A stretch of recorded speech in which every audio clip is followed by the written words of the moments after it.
Good morning students, my name is Anirudh and I am from Adarsh Senior Secondary School खाई शेरगढ़। तो हमारी class 8th की science का chapter 5th चल रहा है, जिसकी ऑलरेडी एक वीडियो हो चुकी है, ये सेकंड वीडियो है।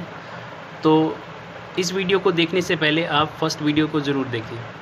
तो आज का हमारा टॉपिक है प्रोडक्ट ऑफ कोल, यानी कि जो पिछली वीडियो है उसके अंदर हमने किया था कि कोयला क्या होता है, यानी कि व्हाट इज़ कोल, ठीक है, और ये नेचर के अंदर कैसे बना है, प्रकृति में कैसे बना है ये, ठीक है।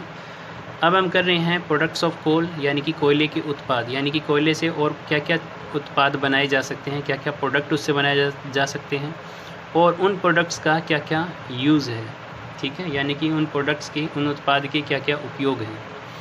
तो सबसे पहला जो प्रोडक्ट है हमारे पास कोल का, ठीक है, यानी कि कोयले का जो उत्पाद है वो है कोक। इसको हिंदी में भी कोक ही कहा जाता है। It is a tough porous and black substance, यानी कि ये कैसा होता है, कठोर होता है, यानी कि ठोस होता है, ठीक है। पोरस यानी कि इसके अंदर काफ़ी ज़्यादा छेद होते हैं, एंड ब्लैक सब्सटेंस, और रंग कैसा होता है, काला, यानी कि ये काले रंग का ठोस पदार्थ होता है जो कि सरंध्र होता है। सरंध्र का मतलब जिसमें छेद हो, ठीक है।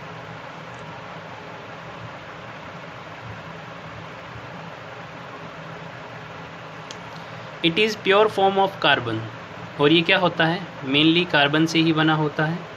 अब इसके यूजेस क्या क्या हैं। It is used in manufacture of steel, यानी कि जो स्टील के बर्तन हम घरों में देखते हैं, ठीक है, या स्टील से और भी बहुत से प्रकार की चीज़ें बनाई जाती हैं, तो स्टील को बनाने के लिए इसका इस्तेमाल किया जाता है। It is used in the extraction of many metals, इसके अलावा कई धातुओं के निष्कर्षण में, यानी कि कई धातुओं को आप कह सकते हो कि उनको शुद्ध करने के लिए इसका इस्तेमाल किया जाता है। Next product of coal is coal tar. तो कोयले का जो अगला उत्पाद है वो है कोल तार, जिसको हिंदी में कोल तार कहा जाता है। क्या होता है, it is a black thick liquid with an unpleasant smell, यानी कि यह काले रंग का गाढ़ा द्रव होता है और जिसकी जो स्मेल होती है वो अनप्लीजेंट होती है, यानी कि ज़्यादा ये खुशबूदार नहीं होता है। यूजेस क्या क्या हैं देख लेते हैं। In the manufacture of dyes, drugs, explosive, perfumes, plastic, paints etcetera. तो कोल तार जो है वो डायरेक्टली यूज़ नहीं होता है, ठीक है। कोल तार के जो प्रोडक्ट हैं वो यूज़ होते हैं, यानी कि कोल तार से भी कई उत्पाद बनाए जाते हैं और उन उत्पादों का इस्तेमाल कई प्रकार के मटेरियल को बनाने के लिए किया जाता है। तो कोल तार के जो प्रोडक्ट हैं वो क्या क्या हैं और उनसे क्या क्या यूज़ किए जाते हैं। तो कोल तार के जो प्रोडक्ट हैं उनसे डाइस, यानी कि कलर बनाने में इनका इस्तेमाल किया जाता है। ड्रग्स, दवाइयाँ वगैरह बनाने के लिए इनका इस्तेमाल किया जाता है। एक्सप्लोजिव, यानी कि जो विस्फोटक सामग्री होती है, ठीक है, पटाखे वगैरह बनाने के लिए या बॉम्ब बनाने के लिए, तो उसके अंदर इसका इस्तेमाल हो जाता है। परफ्यूम्स, यानी कि जो इत्र होते हैं उनको बनाने के लिए इसका इस्तेमाल होता है। प्लास्टिक बनाने में इसका इस्तेमाल होता है। पेंट, यानी कि जो रंग होते हैं उनको बनाने में भी इसका इस्तेमाल हो जाता है। और भी कई तरह के प्रोडक्ट हैं जहाँ पे कोल तार का यूज़ होता है। Naphthalene balls which are used as a insect repellent also obtained from coal tar. तो नेफ्थलीन की जो गोलियाँ होती हैं उनका इस्तेमाल किया जाता है इंसेक्ट रेपेलेंट की रूप में, ठीक है। इंसेक्ट रेपेलेंट क्या होते हैं, ऐसी सब्सटेंस, ऐसे पदार्थ जो कि कीट जो होते हैं, कीट पतंगे जो होते हैं, उनको भगाने के लिए, उनको दूर रखने के लिए जिनका इस्तेमाल किया जाता है, ठीक है, उनको इंसेक्ट रेपेलेंट कहते हैं। तो नेफ्थलीन की जो गोलियां हैं उनका इस्तेमाल किया जाता है एज ए इंसेक्ट रेपेलेंट, ठीक है। और ये घरों के अंदर काफ़ी इस्तेमाल होती है। घरों के अंदर जो कपड़े होते हैं उनको लंबे समय तक सुरक्षित रखने के लिए नेफ्थलीन की बॉल्स, यानी कि नेफ्थलीन की जो गोलियां हैं वो उनके साथ रख दी जाती हैं। और इसकी वजह से क्या होता है कि जो कीट होते हैं जो कपड़ों को ख़राब कर सकते हैं वो फिर वहाँ पर नहीं रहते हैं। Next product of coal is coal gas. तो कोल गैस क्या होती है, इसको हिंदी में भी कोल गैस ही कहा जाता है। Coal gas is obtained during the processing of coal to get coke, यानी कि कोयले से जब कोक बनाया जाता है तो उस दौरान कोल गैस की फॉर्मेशन होती है, यानी कि उस दौरान कोल गैस बनती है, ठीक है। यूज़ क्या है, it is used in many industries as a fuel. तो इसका इस्तेमाल कई फैक्ट्रियों के अंदर ईंधन के तौर पर किया जाता है।